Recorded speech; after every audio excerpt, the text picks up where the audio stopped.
Good morning. இந்த video நம்ம பார்க்க போகிறது சில fundamental problems for competitive exams, particularly focusing towards circuit theory. In circuit theory so concerned about resonance and coupled circuits. Circuit தியரியை பொறுத்த வரைக்கும் ஒரு 10 கொஸ்டின் வந்துரும்னு நான் சொல்கிறேன். For example TNPSC AE PWD எக்ஸாமாக இருக்கட்டும், இல்லை டிஆர்பி அப்படின்னா ஒரு considerable amount of question circuit தியரியில் வரும். அதுல டைரக்ட் கொஸ்டின்ஸ், அதாவது ஜஸ்ட் ஃபார்முலாஸ் தெரிஞ்சா போதும். Application of manipulating the values provided here இந்த கொஸ்டின் ஃபார்முலாஸ்ல அப்ளை பண்ணி பார்த்தோம் அப்படின்னா நம்ம வந்து கண்டிப்பா ஆன்சர்ஸ் டைரக்டாவே கிடைக்கக்கூடிய கொஸ்டின்ஸ் இருக்கும். அது மோஸ்ட்லி பாத்தீங்கன்னா ரெசோனன்ஸ் அண்ட் கப்புள்டு சர்க்யூட்ஸ்ல அந்த மாதிரி கொஸ்டின்ஸ் தான் மோஸ்ட்லி வரும். கான்செப்சுவல் கொஸ்டின்ஸா இருக்கும். அதுக்கப்புறம் மோஸ்ட்லி எப்படி இருக்கும்னா ஃபார்முலாவை ஜஸ்ட் அப்ளை பண்ணி அதுல இருந்து கிடைக்கக்கூடிய ஆன்சர்ஸை நம்ம வந்து வெரிஃபை பண்ணக்கூடிய கொஸ்டின்ஸா இருக்கும். அப்போ ஈஸியா ஸ்கோர் பண்ணக்கூடியது. முதல்ல நான் இந்த வீடியோல என்ன பண்ண போறேன் அப்படின்னா, கடைசி வரைக்கும் ஸ்கிப் பண்ணாம பாருங்க. முதல்ல வந்து ஃபார்முலாஸை நான் டிஸ்கிரைப் பண்ணிட போறேன். எனக்கு தெரிஞ்ச வரைக்கும் ரெசோனன்ஸ் அண்ட் கப்புள்டு சர்க்யூட்ஸ்ல ஓரளவு டைரக்ட் ஃபார்முலாஸ், ரொம்ப அடிக்கடி கேட்கக்கூடிய ஃபார்முலாஸ் ரிலேட்டடான விஷயங்கள் நம்ம பேசிடுவோம் முதல்ல. அதுக்கப்புறம் காம்படிட்டிவ் எக்ஸாம்ஸ்ல கேட்ட கொஸ்டின்ஸ் அதை டிஸ்கஸ் பண்ணுவோம். ஜஸ்ட் அந்த ஃபார்முலாஸை எப்படி அப்ளை பண்றாங்க அப்படிங்கிறத டிஸ்கஸ் பண்ணிக்கலாம். ஸோ கடைசி வரைக்கும் கொஞ்சம் ஸ்கிப் பண்ணாம பாருங்க. இது வந்து ஒரு முக்கியமான டாபிக், ஈஸியா ஸ்கோர் பண்ணக்கூடிய ஏரியா சர்க்யூட் தியரியை பொறுத்த வரைக்கும். ஃபர்ஸ்ட் பாத்தீங்கன்னா கண்டிஷன் ஃபார் ரெசோனன்ஸ். ரெசோனன்ஸோடைய கண்டிஷன் எல்லாத்துக்குமே தெரியும். XL is equal to XC, that is the inductive reactance is equal to capacitive reactance. 2 pi XL is equal to என்ன? 2 pi FL. 2 pi FL அதான் XL, which is equal to 1 by 2 pi FC. இது என்னன்னு பாத்தீங்கன்னா F into C. இது வந்து XC, that is capacitive reactance. இந்த ரெண்டு கண்டிஷனும் எப்போ ஈக்குவலா இருக்கோ அது அப்போ we say that the circuit is at resonance. Okay, the circuit is at resonance. Okay, இதுல இருந்து தான் நம்ம ரெசோனன்ஸ் ஃப்ரீக்வன்சி நம்ம கால்குலேட் பண்ணுவோம். அதோட ஃபார்முலா பின்னாடி வருது, நம்ம அப்ப செக் பண்ணிக்குவோம். ஸோ கண்டிஷன் ஃபார் ரெசோனன்ஸ்ங்கிறது XL is equal to XC, inductive reactance is equal to capacitive reactance. Okay, when the condition is reached, that is at resonance condition, your impedance value will be is equal to the resistance of the circuit. Z is equal to R. Why? Because in general Z is equal to R squared plus square root of R squared plus XL minus XC the whole squared. This formula we already know for impedance. If you substitute XL is equal to XC, this particular part becomes 0. So you have Z is equal to square root of R squared, square root of R squared. So what is square root of R squared is R. So Z is equal to R. That is the circuit behaves as purely resistive. இந்த ரெண்டு விஷயத்துல இருந்தே ரெண்டு மூணு questions கேட்கலாம். Okay, if the circuit is behaving as a purely resistive circuit, what is the power factor? கேட்கலாம். You will see that. Okay, right. ரெண்டு type of resonance இருக்கு சர்க்யூட்ஸ். ஒன்னு சீரிஸ் ஆர்எல்சி இருக்கும், இன்னொன்னு பேரலல் ஆர்எல்சி சர்க்யூட் இருக்கும். இந்த series RLC சர்க்யூட்ங்கிறது it's behaves like a band pass filter and parallel RLC behaves as a band stop filter. Okay, இதுவும் 1 மார்க்ல டைரக்டா கேட்கக்கூடிய questions. The series RLC behaves as a band pass filter and parallel RLC behaves as a band stop filter. Okay, for series resonance circuit, these two are coming under series resonance. At series resonance circuit, the maximum voltage, okay, if you have an RLC circuit, the maximum voltage will occur across the inductor at this frequency. You have to memorize this formula. FL is equal to 1 by 2 pi square root of LC square root of 1 by 1 minus R squared C by 2L. இத இன்னும் கூட manipulate பண்ணி என்ன பண்ணிக்கலாம் அப்படின்னா இந்த மாதிரி எழுதிக்கலாம். What is that? 1 by 2 pi square root of LC minus C squared R squared by 2. Either this formula or this formula. என்ன இந்த ஃபார்முலா சொல்லுது? RLC சீரிஸ் சர்க்யூட்ல எல்லுக்கு அக்ராஸா மேக்ஸிமம் வோல்டேஜ் எந்த ஃப்ரீக்வன்சில இருக்கும்? அப்ப FL is equal to 1 by 2 pi square root of LC minus C squared R squared by 2. This is a formula. அதே சர்க்யூட்ல கெபாசிட்டருக்கு அக்ராஸா maximum voltage எப்போ இருக்கும், எந்த ஃப்ரீக்வன்சில இருக்கும்? 1/2 square root of 1/LC minus R square by 2L². இதெல்லாம் derivation. நீங்க university எக்ஸாம்ல இந்த டெரிவேஷன்ஸ் எல்லாம் பார்த்திருப்பீங்க. அந்த டெரிவேஷன்ஸ் நம்ம இங்க காம்படிட்டிவ் எக்ஸாம்ஸ்ல போகும்போது ஃபார்முலாஸ் தான் நமக்கு தேவை. அப்ப இந்த ஃபார்முலாஸ் நோட் பண்ணி வச்சுக்கோங்க. So 1/2 square root of 1/LC minus r squared by 2L². Okay. The next one is selectivity. What is selectivity ன்னு பாத்தீங்கன்னா, what is quality factor? Quality factor ஓட inverse தான் selectivity. அப்போ selectivity அப்படிங்கிறப்போ it is nothing but resonance frequency divided by bandwidth. Resonance frequency is represented as FR and bandwidth is represented as F2 minus F1. F2 is the upper cutoff frequency and F1 is the lower cutoff frequency. Okay. இதுக்கும் formulas பின்னாடி வரும் பார்ப்போம். So what is resonance frequency? FR. FR is equal to 1/2 square root of LC. That we will be deriving using this condition. The condition எடுத்து F is equal to FR னு substitute பண்ணீங்கன்னா FR squared is equal to 1/2 the whole squared LC னு வரும். அப்ப FR க்கு square root எடுத்தீங்க அப்படின்னா FR is equal to 1/2 square root of LC கிடைக்கும். Okay, this is both for series resonance and parallel resonance. This is the formula, right? Then the most important, what is called as quality factor. இதுல தாங்க நிறைய क्वेश्चंसல விளையாடுறாங்க. Quality ஃபேக்டர்ல தான் நிறைய formulas. ஏன்னா இதுல நிறைய ஃபார்முலாஸ் இருக்கு. இந்த ஃபார்முலாஸை வச்சு தான் நம்மளை வந்து குழப்பி விட்டுருவாங்க. ஓகே, ஆனா மனப்பாடம் பண்றது ரொம்ப சுலபம் குவாலிட்டி ஃபேக்டரை பொறுத்த வரைக்கும். இப்போ சீரிஸ் ரெசனன்ஸை பொறுத்த வரைக்கும் குவாலிட்டி ஃபேக்டர் பாருங்க, இது ஒரு ஃபார்முலா. என்னது? Q is equal to omega L by R. இந்த ஒமேகா L by R எப்படி எழுதலாம்? XL by R ன்னு எழுதலாம். இந்த XL தான் omega L, which is equal to 2 pi FL 2 pi FL divided by R. 2 pi FL divided by R, which is equal to omega L by R. Okay. அதே மாதிரி Q is equal to என்ன சொல்லலாம்? XC by R. Q is also equal to XC divided by R. What is XC? XC is equal to, okay, 1/2 pi FC. அதான் XC into R. இந்த 1/2 pi கீழே வந்துரும். XC is equal to 1/2 pi FC. அப்ப கீழே வந்துரும். அப்போ 1/2 pi FC into R. இந்த 2 pi Fங்கிறத எப்படி போலாம்? 2 pi Fங்கிறத ஒமேகான்னு சொல்லலாமா? Omega is equal to 2 pi F. அப்ப எப்படி வரும்? 1/omega CR. Either it is omega L by R or 1/omega CR. One more formula is there. 1/R square root of L by C. இதுவும் Q factor ஓட formula series resonance. Okay. இன்னொரு ஃபார்முலாவும் இருக்கு. What is Q is equal to FR by bandwidth. இப்ப இங்க பார்த்தோம்ல, bandwidth resonance frequency by bandwidthங்கிறது என்ன? selectivity. அப்ப selectivityக்கும் Q factorக்கு என்னங்க relation? 1/Q is selectivity. The inverse of quality factor is selectivity. Okay. So FR by bandwidth. Oh, sorry. The selectivity is also called as quality factor. மாத்தி சொல்லிட்டேன். So quality factor is also a format of selectivity. Okay. அப்ப Q is equal to FR by bandwidth. That is also another formula. Parallel resonance பொறுத்த வரைக்கும் பாருங்க, quality factor or parallel resonance. இப்போ series resonance பார்த்துட்டோம். இதோட அப்படியே ரிவர்ஸ்ங்க. Omega L by R ங்கிறது என்ன? R by omega L. 1/omega CR ங்கிறது என்னங்க? அப்படியே தலையில போடணும்னா omega CR. 1/R ங்கிறது இங்க என்ன ஆயிடுச்சு? R ஆயிடுச்சு. Square root of L by C ங்கிறது இங்க square root of C by L. அப்படியே இங்க இருக்கிறதோட இன்வெர்ஸ்.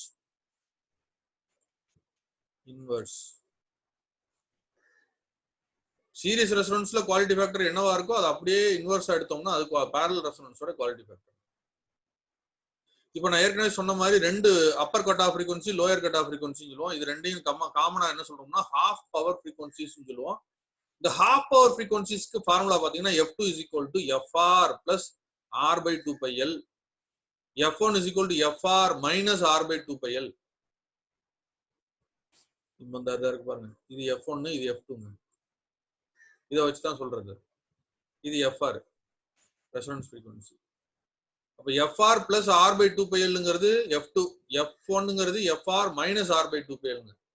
அப்ப இது ரெண்டையும் கழிச்சு பாருங்க, F2 minus F1 போடுங்க, minus FR plus R ன்னு வந்துரும். அப்ப square root 2R divided by 4 pi L ன்னு இருக்கும். கேன்சல் பண்ணீங்கன்னா R by 2 pi L. அப்ப பேண்ட்விட்த்க்கு you have another formula R by 2 pi L. பேண்ட்வித்ல குவாலிட்டி ஃபேக்டரும் ரெசனன்ஸ் ஃப்ரீக்வன்சியும் தெரிஞ்சிருச்சுன்னா இந்த ஃபார்முலா யூஸ் பண்ணிக்கலாம். Bandwidth is equal to resonance frequency by quality factor. அதெல்லாம் எதுவுமே கொடுக்கலங்க, உங்களுக்கு RL மட்டும் தான் தெரியும். bandwidth கேட்டாங்கன்னா you use this formula R by 2 pi L. இது வந்து சீரிஸ் ரெசோனன்ஸ்க்கு. Q குவாலிட்டி ஃபேக்டரோட ஃபண்டமெண்டல் ஃபார்முலா இருக்கு பாருங்க, இதுதாங்க 2 pi into maximum energy stored divided by energy dissipated per cycle. Quality factor is equal to 2 pi into maximum energy stored divided by energy dissipated in one cycle. One cycle has 2 pi is the actual time. But Q factor should be always high, and so since quality factor is high, bandwidth should be low. இதெல்லாமே வந்து நமக்கு வந்து क्वेश्चंसல டைரக்டா கேட்கக்கூடிய ஒரு part. Note பண்ணி வச்சுக்கலாம் 1 மார்க்ல இந்த மாதிரி. Okay, then if you go for series resonance, கரண்ட்டுக்கும் நம்ம frequency in radians per secondக்கு இடையில series resonance parallel resonance பார்த்தோம்னா சில நேரங்கள் என்ன பண்ணுவோம்னா கர்வ் கொடுத்துருவான். இந்த மாதிரி பிளாட் கொடுத்ததுக்கு அப்புறம் இந்த பிளாட் சீரிஸ் ரெசோனன்ஸ்க்கு வருதா parallel ரெசோனன்ஸ்க்கு வருதா அப்படிங்கிற மாதிரி கேட்கலாம். parallel 4 பிளாட் கொடுத்து இதுல எது சீரிஸ் ரெசோனன்ஸ் அப்படின்னு கேட்கலாம். அப்போ ஒரு இன்வெர்டட் V curve இல்லனா U curve, we call it as series resonance. Okay, and 0.707 நம்ம RMS value பார்ப்போம்ல, அது மாதிரி 0.707 of the maximum value will provide you the cutoff frequencies. அதாவது 3 decibel லைன் சொல்லுவோம் நம்ம. 3 decibel லைன் லாகரிதமிக் பிளாட்ல போடும்போது அந்த லெவல்ல நம்ம என்ன பண்ண முடியும், நம்ம we can find the cutoff frequencies omega 1 and omega 2 are the cutoff frequencies, where omega 1 or f1 is the your lower cutoff frequency and f2 or omega 2 is the higher cutoff frequency, and the maximum value will occur, the maximum current will occur in series resonance at resonance frequency. இது அப்படியே உள்டாங்க parallel resonanceல current எப்படி இருக்கும்னா ஒரு U curve மாதிரி இருக்கும். அதேதான் I minimum by square root of 2 போட்டோம் அப்படின்னா you will get your cutoff frequency கிடைக்கக்கூடிய மேக்னிடியூட் கிடைக்கும். அந்த மேக்னிடியூட்ல omega 1 omega 2 கிடைச்சலாம். the lowest value of the current will occur at resonance in parallel resonance circuits. Okay, when omega is less than omega naught, இதுவுமே क्वेश्चंसல வந்திருக்குங்க. when omega is less than omega naught, omega naught விட omega கம்மியா இருக்கும் பொழுது series ரெசோனன்ஸ்ங்கிறது circuit எப்படி behave பண்ணும்னு கேட்பாங்க. Circuit எப்படி பிஹேவ் பண்ணும்னா it behaves as an RC. இந்த சைடு RCங்க, ஒமேகா நாட்டுக்கு அப்புறம் உள்ளது RLங்க. C முன்னாடி வருமா L முன்னாடி வருமா ஆல்பபெட்ல ஷார்ட் கட்டுங்க, எப்படியும் சில பேர் ஞாபகம் வச்சுக்க சொல்லுவாங்க, கூட்டுத்தனமா வச்சுக்கிறது. பட் தப்பு கிடையாது, நமக்கு தேவை ஆன்சர் கரெக்டா இருக்கா இல்லையா கான்செப்டும் தெரிஞ்சிருக்கணும். அதே சமயம் இந்த மாதிரி ஷார்ட் கட்ல மறந்து, ஏன்னா ஃபார்முலா 10 தடவை 10 ஃபார்முலா 20 ஃபார்முலா மனப்பாடம் வேண்டிய இடத்துல இந்த மாதிரி சில விஷயங்களையும் மனப்பாடம் பண்ணியா இருக்கணும். சி முன்னாடி வருமா L முன்னாடி வருமாங்க, சி முன்னாடி வருங்க. அப்ப சர்க்யூட்ல முன்னாடி சீரிஸ் ரெசோனன்ஸ்ல முன்னாடி வரக்கூடிய பார்ட் சி உரியது, அப்ப RC உரியது. சர்க்யூட்ல பின்னாடி வரக்கூடியது RL உரியது. அட் ஒமேகா நாட் என்னவா இருக்கும் R உரியதுங்க. அதான் முன்னாடியே நான் சொன்னது Z is equal to R ன்னு சொன்னோம்ல, அது இங்க அப்படியே மாறி இருக்கும். ஏதாவது ஒண்ணையா வச்சுக்கோங்க, அதுக்கப்புறம் அதோடைய உல்டா தான், அதோடைய ஆப்போசிட் தான் இங்க. அப்போ ஒமேகா இங்க லெஸ் தேன் ஒமேகா நாட்டா இருந்தா RL இருக்கும், ஒமேகா ஈக்குவல் டு ஒமேகா நாட்ல R இருக்கும், ஒமேகா கிரேட்டர் தேன் ஒமேகா நாட்ல RC இருக்கும். ஓகே, parallel ரெசோனன்ஸ்ல பேண்ட்வித்தோட formula it is 1/RC. 1/RC. இதே இது ஒமேகால இருக்கு. இதே f2 minus f1 கொடுத்திருந்தாங்கன்னா f2 minus f1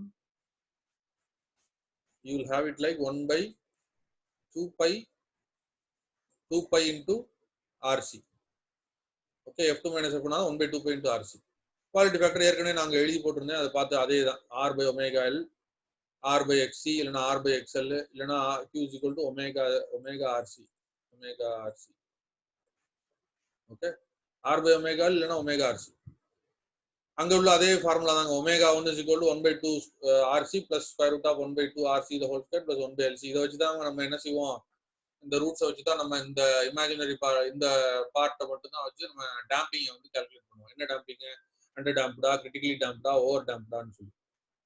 okay, under damped கேஸ்னா எப்படி இருக்கணும் ரூட்ஸ், ஓவர் டேம்ப்டு கேஸ்னா எப்படி இருக்கணும், கிரிட்டிக்கலி டேம்ப்டுனா எப்படி இருக்கணும். அண்டர் டேம்ப்டுனா எப்படி இருக்கணும், காம்ப்ளெக்ஸ் கான்ஜுகேட்டா இருக்கணும். காம்ப்ளெக்ஸ் கான்ஜுகேட்னா என்னவா இருக்கணும், ஓகே உள்ள மைனஸ் இருந்ததுன்னா உங்களுக்கு எப்படி வரணும், இந்த ஃபங்க்ஷன் should be higher. இங்க பிளஸ் இருக்கு, அதனால பிரச்சனை இல்லைங்க, ஒன்றும் ப்ராப்ளம் இல்லை.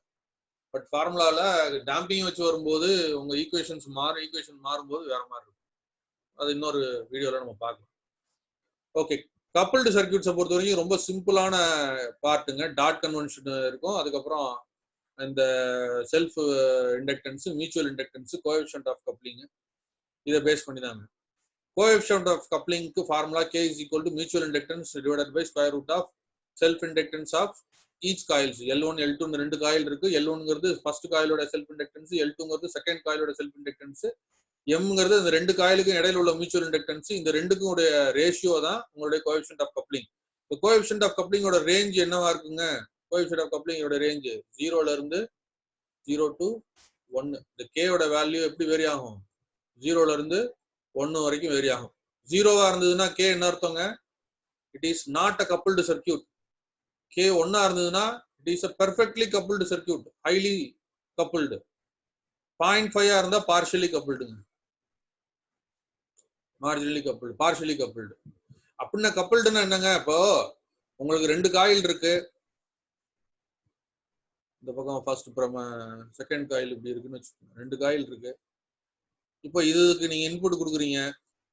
ஓகே, ஒரு இன்புட் கொடுக்குறீங்க. இந்த இன்புட்டால என்ன ஆகும்? You will have some magnetic lines of force around the coil. இந்த காயிலை சுத்தி magnetic lines of force create ஆகும். இந்த லைன்ஸ் ஆஃப் ஃபோர்ஸ் ஃபர்ஸ்ட் காயில்ல ப்ரொடியூஸ் ஆகக்கூடிய லைன்ஸ் ஆஃப் ஃபோர்ஸ், இந்த மேக்னெட்டிக் ஃபீல்டு எவ்வளவு தூரத்துக்கு செகண்டரி காயிலோட லிங்க் ஆயிருக்கு. ஓகே, எல்லா lines of magnetic lines of ஃபோர்ஸும் செகண்டரி காயிலோட லிங்க் ஆயிருந்துச்சுன்னா K will be equal to 1. இதுல ப்ரொடியூஸ் ஆகிற எதுவுமே லிங்க் ஆகல அப்படின்னா K is equal to 0. Partially கொஞ்சம் தான் லிங்க் ஆயிருக்கு அப்படின்னா accordingly the value varies from 0 to 1. இதுதான் கோஎஃபிஷியன்ட் ஆஃப் கப்ளிங் அப்படின்னு சொல்றது. ஓகே, ரைட்டுங்க. அடுத்து பாத்தீங்கன்னா ரெண்டு காயில் இப்படி இருக்கு சீரீஸ்ல. இந்த காயிலுடைய டாட் கன்வென்ஷனை பொறுத்து அது வந்து 4ஆ பிரிப்போம். ஒன்னு series aiding, series opposing, parallel aiding, parallel opposing. இது இந்த காயில வச்சுங்க. முதல்ல இந்த ரெண்டு காயில், இந்த காயில் வச்சுக்கோம். L1 L2. L1ங்கிறது இந்த காயிலோட செல்ஃப் இண்டக்டன்ஸ், ஃபர்ஸ்ட் காயிலோட செல்ஃப் இண்டக்டன்ஸ். L2ங்கிறது செகண்ட் காயிலோட செல்ஃப் இண்டக்டன்ஸ்.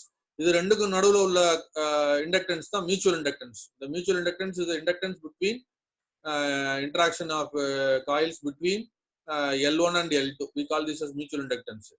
இப்போ இதோட கன்வென்ஷன், டாட் கன்வென்ஷன் பாத்தீங்கன்னா, if the current, let us assume that the current is entering the coil here. Okay, if your dot convention is that is in both the coils the current enters the coil through the dot. இப்போ இங்க வரக்கூடிய current இது வழியா pass ஆகி இங்க வரும், இங்க வரும்.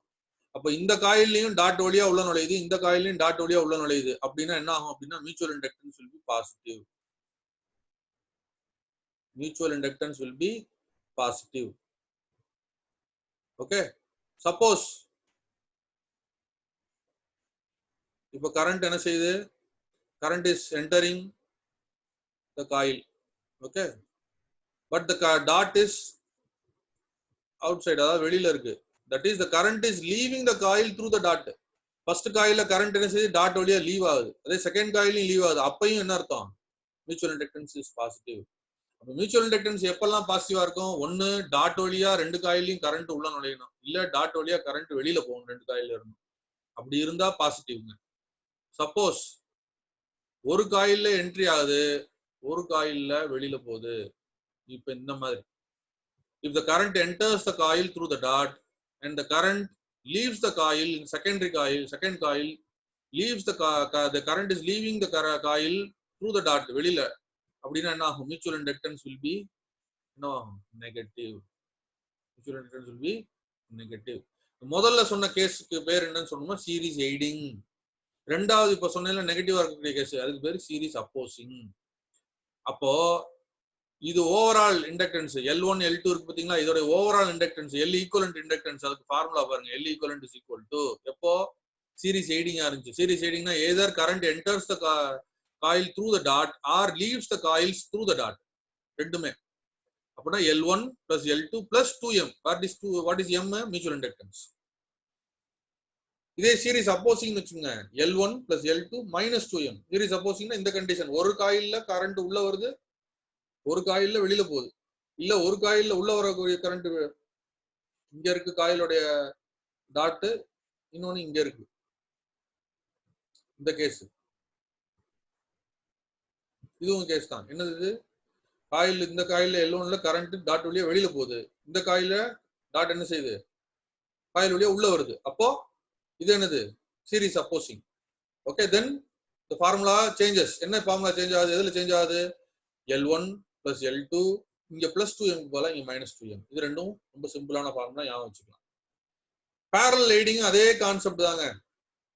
காயிலோட டாட் வழியா கரண்ட் உள்ள என்டர் ஆச்சு, கரண்ட் உள்ள என்டர் ஆச்சு அப்படின்னா parallel leading. இல்ல டாட் வழியா கரண்ட் ரிலீவ் ஆச்சு, டாட் வழியா கரண்ட் லீவ் ஆச்சு, இதுவும் ரெண்டு காயிலையுமே கரண்ட் வெளியில போறது டாட் வழியா போகுது, அப்போ parallel aiding ரெண்டுமே. அப்போ ஃபார்முலா என்ன, L1 L2 minus m square divided by L1 plus L2 minus 2m. இங்க பாத்தீங்கன்னா இங்க அப்போசிங்க்கு என்ன இருந்துச்சோ அது டினாமினேட்டர்ல வரும், நியூமரேட்டர் வந்து L1 L2 minus m square. அப்போ parallel அப்போசிங்னா என்னவா இருக்குங்க, கரெக்ட்டுங்க, என்ன இருக்கும், ஒரு காயில்ல கரண்ட் டாட் வழியா உள்ள வருது, இன்னொரு காயில்ல வெளியில போகுது, அப்படியே வைஸ் வர்சா, இந்த காயில்ல உள்ள வரலாம், இந்த காயில்ல வெளியில போகலாம், அப்படி இருந்தாலும் parallel அப்போசிங். நியூமரேட்டர் அப்படியே வந்துடும், L1 L2 minus m squared. நமக்கு சீரிஸ் எய்டிங்க்கு நம்ம போட்டிருந்தோம்ல அந்த டினாமினேட்டருக்கு வந்துடும், L1 plus L2 plus 2m. அவ்வளவுதாங்க ஃபார்முலாஸ். எனக்கு தெரிஞ்சு டைரக்ட் ஃபார்முலாஸ், கொஞ்சம் டஃபா ஞாபகம் வச்சுக்கூடிய ஃபார்முலாஸ் இது எல்லாமே முன்னாடி கொடுத்துட்டேன். இப்போ அடுத்து நம்ம என்ன பண்ணலாம், ஒரு குறிப்பிட்ட ஒரு சில ப்ராப்ளம்ஸ் நம்ம ஏற்கனவே காம்படிட்டிவ் எக்ஸாம்ஸ்ல கேட்ட ப்ராப்ளம்ஸை பார்க்கலாம். சிம்பிள் ப்ராப்ளம்ஸ் தான் முதல்ல பார்க்குறோம், இன்னொரு லெக்சர் போடும்போது கொஞ்சம் காம்ப்ளிகேட்டட் ப்ராப்ளம்ஸ் பார்க்கலாம். ஃபர்ஸ்ட் பாருங்க, in an RLC series circuit the impedance at resonance என்னங்க சொல்லுங்க பாப்போம். impedance at resonance என்ன, ரெசோனன்ஸ்னாலே கண்டிஷன் நமக்கு என்ன தெரியும், XL is equal to XC, Z is equal to square root of R squared plus XL minus XC the whole square. இப்போ XL is equal to XC னா இந்த பக்கம் 0 ஆயிடும், அப்போ Z is equal to R squared which is equal to Z is equal to R. அப்போ answer என்ன, it's a purely resistive circuit. The circuit behaves as a purely resistive circuit in a resonance condition. Simple. அடுத்து பாருங்க, the equivalent inductance of two coils A and B connected as in figure given below. ரெண்டு coil கொடுத்துருக்காங்க, first காயிலோட self inductance XL1 வச்சுக்கிறாங்க, அடுத்து வந்து XL2 second காயிலோட வச்சுக்கிறாங்க, ரெண்டுக்குள்ள mutual inductance XM வச்சுக்கிறாங்க, ரியாக்டன்ஸா கொடுத்துருக்காங்க. இதை இப்போ அவங்க கேட்டிருக்கிறது equivalent, X equivalent, XL equivalent என்னன்னு கேட்டிருக்காங்க, XL ஈக்குவலண்ட். அப்போ டாட் கன்வென்ஷனை வச்சு நம்ம என்ன சொல்லலாம், இது சீரிஸ் எய்டிங்கா சீரிஸ் அப்போசிங்கா, சீரிஸ் காயில் தான். அப்போ இதுல எப்படி இருக்கு, காயிலுக்கு முன்னாடி இருக்கு, என்ட்ரன்ஸ்ல இருக்கு. அப்போ இங்கதான் கரண்ட் வருதுன்னா கரண்ட் எது வழியா நுழையுது, டாட் வழியா காயிலுக்குள்ள நுழையுது. இந்த கரண்ட் இங்க வந்துருச்சுங்க. இப்ப இந்த காயில் வழியா டாட் வழியா கரண்ட் வெளியில போகுது, அப்போ ஒரு காயில உள்ள நுழையுது, ஒரு காயில டாட் வழியா வெளியில போகுது. அப்ப என்னதுங்க, சீரிஸ் என்னதுங்க, அப்போசிங், சீரிஸ் அப்போசிங். சீரிஸ் அப்போசிங்னா நமக்கு என்ன, மியூச்சுவல் இண்டக்டன்ஸ் எப்படி இருக்குங்க, mutual inductance will be negative. அப்ப என்னங்க வரும், XL1 plus XL2 minus 2XM. இது வரதுக்கு வாய்ப்பு இல்லைங்க, இது வரதுக்கு வாய்ப்பு இல்லைங்க, ஒண்ணு இதுவா இருக்கணும், இதுவா இருக்கணும். plus 2XM எங்க வரும், சீரிஸ் எய்டிங்ல வரும், அப்ப இது கிடையாது. அப்ப A is the correct answer. A is the correct answer. Simple. Now we will go to the third question. What is the phase angle of the series RLC circuit at resonance? Phase angle na என்னங்க, what is phase angle? The angle between voltage and current. Phase angle is nothing but, phase angle என்ன, the angle between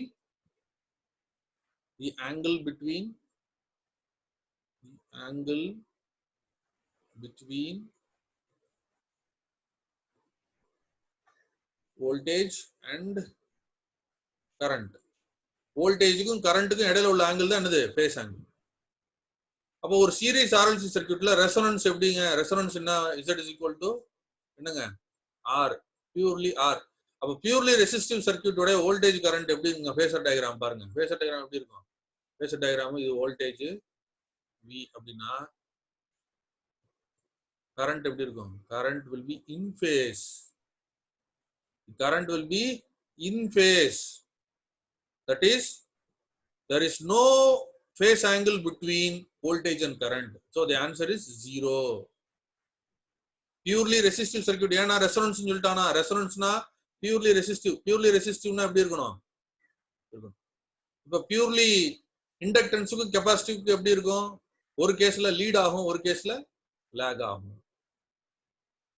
அப்ப phase angle purely inductance purely கெபாசிட்டிவ்னா எப்படி இருக்கும்? 90 degree difference ரெண்டுக்குமே.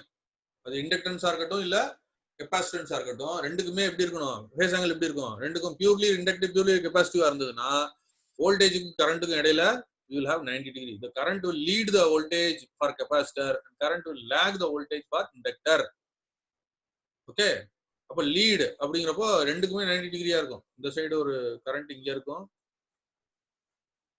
கெபாசிட்டர்னா இண்டக்டர்னா இங்க இருக்கும். அப்ப இது ஐஎல்னு வச்சுக்கலாம், இது ஐசின்னு வச்சுக்கலாம், இது ஐஆர்னு வச்சுக்கலாம். ஓகே, இந்த ஆங்கிள் எவ்வளவுங்க? This is 90. இந்த ஆங்கிள் எவ்வளவு? இதுவும் 90.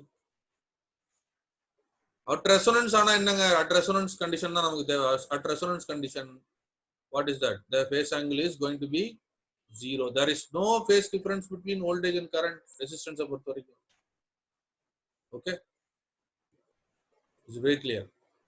Next, what is the next question? Two coupled inductors L1 is equal to 0.2 Henry and L2 is equal to 0.8 Henry have the coefficient of coupling K is equal to 0.7. The mutual inductance M is M கேட்டிருக்கிறான். நமக்கு formula என்ன தெரியும்? K is equal to M divided by square root of L1 L2. நம்ம கால்குலேட்டர்லாம் கொடுக்க மாட்டாங்க இந்த எக்ஸாம்ஸ்ல, நம்ம ஞாபகம் வச்சுக்கோங்க. அப்ப கால்குலேட்டர் இல்லைன்னா நமக்கு என்ன செய்ய தெரியணும்? ஸ்கொயர் ரூட் எடுக்க தெரியணும். ஓகே, L1 L2 அப்ப எவ்வளவுங்க? 0.8 into 0.6. 0.8 into 0.6 என்ன கிடைக்கும்? 0.16 ஸ்கொயர் ரூட் ஆஃப் 0.16. அப்ப M is equal to என்னங்க? M is equal to 0.7 into 0.7 K into இதை அப்படியே கிராஸ் மல்டிப்ளை பண்ணுங்க. M is equal to K into square root of L1 L2. Square root of L1 L2 என்கிறது என்ன? 0.16. 0.16 square root எடுத்தோம்னா கிடைக்கும் 0.4. அப்ப which is equal to 0.7 into 0.4. அப்போ 0.28. 0.28. So this is the answer. Right. Next one. A parallel RLC circuit has R is equal to 10,000. L is equal to 10 millihenry and C is equal to 1 microfarad. The resonant frequency omega naught in radians per second and Q are respectively given by. Okay, இப்போ formula ஞாபகம் வச்சிருக்கணும். நமக்கு என்ன பார்த்தோம்? parallel RLCல okay, எதுனால resonance frequency formula என்னங்க? Resonance frequency F is equal to நமக்கு தெரியும் என்னது? F is equal to 1/2 pi square root of LC. ஆனா அவங்க கேட்டிருக்கிறது இது வந்து ஹெர்ட்ஸ்ல வரும். Fங்கிறது யூனிட் வந்து ஹெர்ட்ஸ்ல வரும். ஆனா கேட்டிருக்கிறது என்ன? ஒமேகா நாட் ரேடியன்ஸ் பெர் செகண்ட்ல. அப்ப என்ன formula? Omega is equal to 1/√of L into C. Calculator தேவையில்லைங்க, போட்டு தான் பார்க்கணும். என்ன பண்ணணும்? L யும் C மல்டிப்ளை பண்ணுங்க. என்ன வரும்? L 10 into 10 power minus 3. L வந்து 10 into 10 power minus 3ங்க. Cங்கிறது என்ன? 1 into 10 power minus 6. அப்ப into 10 power minus 6. கரெக்டா? அப்ப என்ன வரும்? This is equal to 10 into 10 power minus 9, which is equal to என்னங்க? 10 power minus 8. 10 power minus k to square root எடுத்தோம்னா the whole power 1/2. அப்ப என்ன வரும்? 1/2 உள்ள பெருக்கிட்டோம்னா 10 power என்னது? minus 4. 10 power minus 4 1/10 power minus 4. அப்ப 1/10 power minus 4 னா 10 power 4. What is 10 power 4? 10 power 4 இந்த 10 power 4 கொடுத்துருக்கான். ரெண்டு இடத்துல இருக்கு. நம்ம Q கண்டுபிடிச்சதுக்கு அப்புறம் you will see. அப்போ எய்தர் அப்ப இந்த ரெண்டு கேஸ் கிடையாது, இது ரெண்டும் கிடையாது, B யும் D கிடையாது.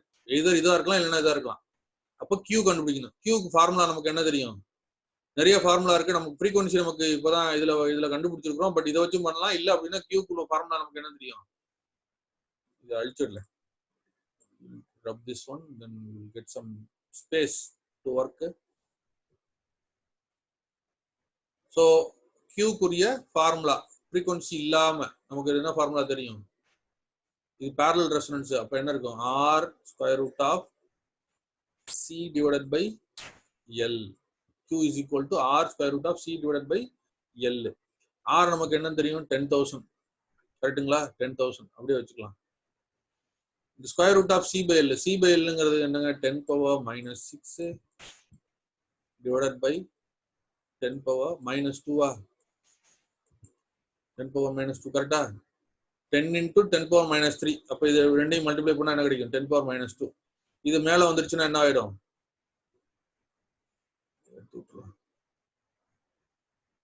You will remove this for easy working. So what is available? இது மேல போயிடுச்சுன்னா 10 power minus 6 10 power plus 2 ஆயிடும். அப்போ உங்களுக்கு கிடைக்கிறது என்ன வரும்? 10 power minus 4. இதுக்கு ஸ்கொயர் ரூட் எடுத்தோம்னா the whole power 1/2 square root. அப்ப என்ன வரும்? 10 power minus 2 கிடைக்கும். 10 power minus 2. 10 power minus 2ங்கிறது என்னங்க? இது கீழே கொண்டு வந்தோம்னா என்ன வரும்? 1 divided by 10 power 2. 1 divided by 10 power 2 னா என்ன? 1/100. 1/100. R ஓட வேல்யூ எவ்வளவு? 10,000. அப்ப 10,000 போடுங்க. 10,000. 2 0 2 0 எடுத்துருங்க. அப்ப எவ்வளவு மிச்சம் இருக்கு? 100. அப்ப ஆன்சர் என்னங்க? C is the answer. Already we have found it is 10 power 4 for omega naught and 100 is your Q. சரியா? நம்ம கால்குலேட்டர் கிடையாது. கால்குலேட்டர் இல்லாம நம்ம இப்படிதான் கரெக்டா பார்க்கணும். அப்ப மில்லினா என்ன, மைக்ரோனா என்ன, இதெல்லாம் தெரிஞ்சிருக்கணும். So next sum. In an RLC parallel resonance, the expression for quality factor. இப்பதாங்க பார்த்தோம். parallel resonanceக்கு என்னங்க இருக்கு? என்னென்ன குவாலிட்டி ஃபேக்டர் ஞாபகம் வச்சு பாருங்க. என்ன இருக்கும்? R by XL which is equal to R by omega L. R by omega L. இந்த மாதிரி இருக்கா? R by omega L இருக்கா? L by omega R இருக்கு. அப்ப இது கிடையாது, இதுவும் கிடையாது, இதுவும் கிடையாது, இதுவும் கிடையாது. அடுத்து என்ன இருந்துச்சு? R by XC. R by XC. XCங்கிறது என்னங்க? 1/2 pi FC. ஓகே, அப்ப R divided by 1 divided by 2 pi FC.